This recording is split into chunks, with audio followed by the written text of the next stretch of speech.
Ngayon, makikita natin ang kakaibang tagpo sa mabuting balita. Karaniwan natin nakikita si Jesus na nagtuturo, nagpapagaling at nagbibigay inspirasyon. Ngunit ngayon, siya ay tumatangis habang pinagmamasdan ang lungsod ng Jerusalem. Ang kanyang pagtangis ay hindi pagtangis ng kahinaan, kundi pagtangis ng pagmamahal.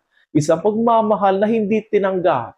Isang pagmamahal na tinanggihan ng bayan. Sinabi ni Jesus, kung malaman mo lang sa araw na ito, kung ano ang makapagdudulot sa iyo ng kapayapaan. Ngunit hindi nila ito nakita. Ang kapayapaan na nagmula sa Diyos ay dumating na sa katauhan ni Jesus. Ngunit nagmatigas ang karamihan. Dahil dito ay pinahayag niya ang magiging kapahamakan ng lungsod. Kukubkubin at gigipitin sa magkakabila.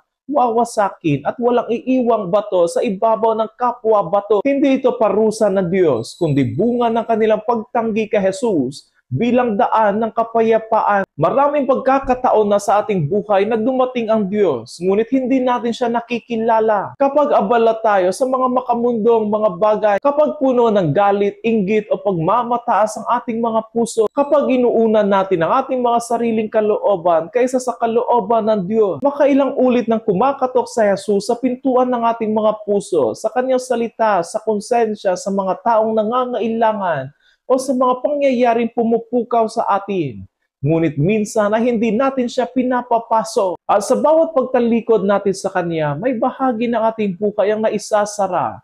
Ang kapayapaan na naglalaho, relasyon na nasisira, pag-asa na kumukupa. Ang pagtangis ni Jesus sa Jerusalem ay tanda ng kanyang pagnanais na tayo ay maging buo, maging payapa at maging banal. Hindi siya tumatangis dahil galit siya, kundi dahil tayo ay mahal niyang lubos. Ang kanyang pagtangis ay parang nagsasabi sa ating, anak, ayoko ang kapahamakan mo.